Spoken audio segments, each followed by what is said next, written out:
It's been a month. It's been a month. Could you tell? Not by the looks of it, not by the looks of the exact same shirt, the exact same hair that I had in the last video. I didn't plan that out. How does that happen? If I wasn't in a different room, you'd probably think I was just frozen solid and stayed that way for a month. Actually, that's a lie. Not even a month and a half, because what is the date today? The 11th? Listen, I don't want to talk about it. Yes, it is the 11th and I'm filming my wrap up today. That's none of your business. I know I'm putting this on the internet for you to watch, but frankly, it's none of your business. Does it work on the top of the fan? Oh, I forgot I have a tripod now. This is really not a good look.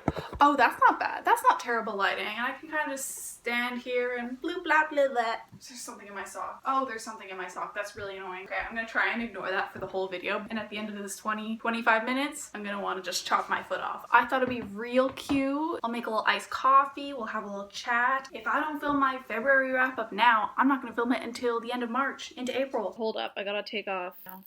I'm not letting anyone spy on me. No thank you. Just wanted to pop in and say, oh, the irony. It's 25th of March, and that's when I'm editing this. Why?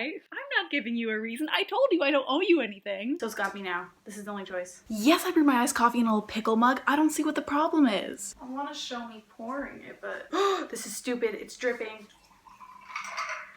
It actually just looks like cola like this.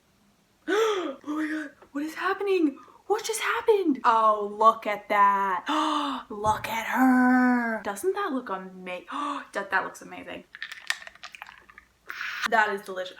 That is so good. Let's have a fantastic time. Let's look at the books I read. How many books did I read? I read 3. My excuse is that it was February. We all know that February isn't a real month. It is there for a blink of an eye and then it's gone. So it doesn't count. Anything you do does count. Anything you don't do doesn't count. It doesn't matter. We don't need to think about it. So what did I read? I don't even remember. Oh.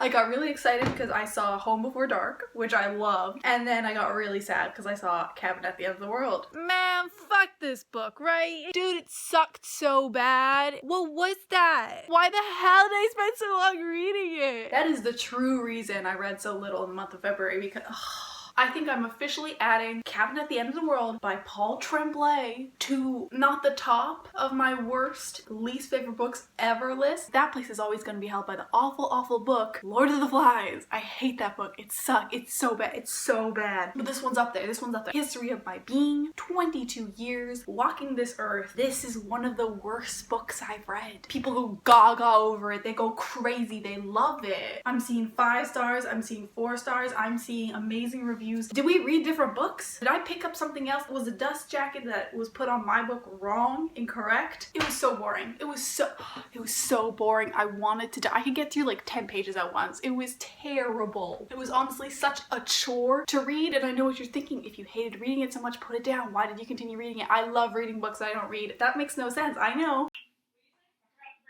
What? I love reading books that I don't read. I love reading books that I don't read. I meant to say that I love reading books that I hate. I think it's fun. It's a pastime of mine. It's a hobby. People hate watch all the time. Is this any different? I like to hate read. To be fair, it has been a while since I read a book that I truly hated. The only thing that's making me happy talking about this book right now is the fact that this coffee is so good. Synopsis. Not that you need a synopsis to read it, because I don't want anyone to read it. I want everyone to just collectively forget that it exists.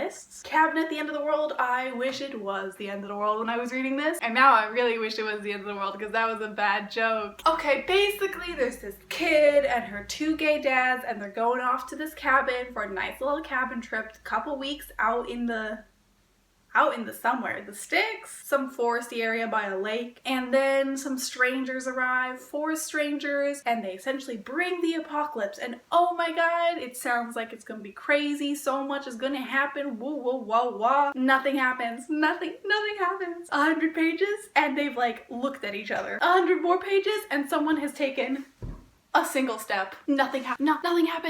Nothing happens. It's only 272 pages. I think that should tell you how boring and much of an effort it was for me to read this book, because it is only 272 pages. I could have sworn on my life that this book was probably at least 350. 375, 400 easily. 425? I don't care. It's only 272 pages. I just wanted to be over the entire time. I hated it. Oh my god, I completely forgot about this. It was so complicated, the writing. This book straight up just made me think that I was a stupid human, that I did not have enough capacity within my little noggin to understand what was on the page. Paul Tremblay, I have a complaint. I swear to God, I've been sitting here for 20 minutes reading page 43. Page 43 has a description of what this cabin supposedly is supposed to look like, but I'm just trying to enjoy myself here with my morning coffee, and I'm sitting here for 20 minutes trying to figure out, I can't understand the layout of this place. I'm agonizing over every single sentence, and every single time I think I finally have a bit of a grasp on it, I finally kind of know what's going on, I read the next sentence after that, and it just throws everything into chaos again. I don't know what to do. I don't know what's going on. Honestly, am I fucking stupid? I don't know what the hell is going on. The layout, it was very specifically described, so I thought, okay, I'm gonna spend some time and just like make sure I really understand, because obviously the author really wants me to understand how this little cabin, this area is laid out. It's obviously important, and yes, it was, because it was constantly referred back to. 15 minutes is too long to be spending doing that. If I have to spend 15 minutes reading 2 pages, that means you have done your job incorrectly. And eventually I just had to give up and just think, okay, you know what? I'm just making a fantasy world in my head, and I know what the cabin looks like. The author doesn't. He clearly does not. And it wasn't just that. That was like the most specific example I could give, but in general, there were way too many times that I had to go back and like reread sentences. It was just, I hated it. I hated it. What happened at the ending? I wrote something about the ending. Right, okay, like mini spoiler, I guess. If you, for some reason, which you shouldn't be, but are for some reason interested in reading this book, skip to this area. I'm a professional editor, so skip to this time. What the fuck was that ending? What the fuck was that ending? What the fuck was that ending? It was pointless. Everything in the book, it was pointless. It didn't mean anything. There was no reason for it. It didn't need to happen. None of it needed to happen. It was essentially the equivalent of reading an entire book and then the character waking up and it was all a dream. No. I'm not playing that game. That is not okay. The apocalypse is happening anyway. Who cares? I don't care. I certainly don't care. Actually, no, I do care. If this whole rant tells you anything, I do care. I care because I poured hours of my life into it only for it to produce shit. This is a shit book and I hate it. No, no thanks. No thanks, don't need that. So that took me, what, 2 weeks to read? The next book I read was Home Before Dark by Riley Sager. I love this book. It is one of my favorite tropes, I guess you could say, in books where you're constantly riding the line between supernatural and real. The entire time you're flipping back and forth. For 2 pages you think it is supernatural, then you find out it's not supernatural, and then you think it is. There were so many red herrings. The fishies, they were swimming all over the place and I was grabbing every single one of them. I loved all the red herrings and I fell for them and I had a great time falling for them. I'm never gonna be the person that is sitting there with a notebook beside the book I'm reading trying to figure it out and solve it before the end of the book. I don't want to do that. I'm just along for the ride. If I'm reading a mystery thriller, I want to be mystified. I want to feel thrilled. So I think it's really fun to just kind of like turn my brain off. I'm not trying to be Sherlock Holmes. And this really was a fantastic pick-me-up after that last book I read, because this put me in such a good mood. Basically, there's this lady and she and her parents used to live in this haunted house. Her dad ended up writing a book about it and they got super rich and famous off of the book and everything, but this lady, she ends up inheriting the house after he dies and goes up there to kind of fix it up and essentially face her childhood trauma of this supernatural entities. Super fun, super interesting. I swear to God, there are some things that are quintessential to my videos, and they are just having washed my hair, probably wearing the same variation of a similar shirt, and me needing to stop my video because my storage is full on my phone. It's not a real video unless it ticks all of those boxes. What was I even talking about? Now that I'm thinking about it, I wouldn't say necessarily that the book rides the line of being between supernatural and real. I would say it flip-flops constantly back and forth. You really are unsure the entire time.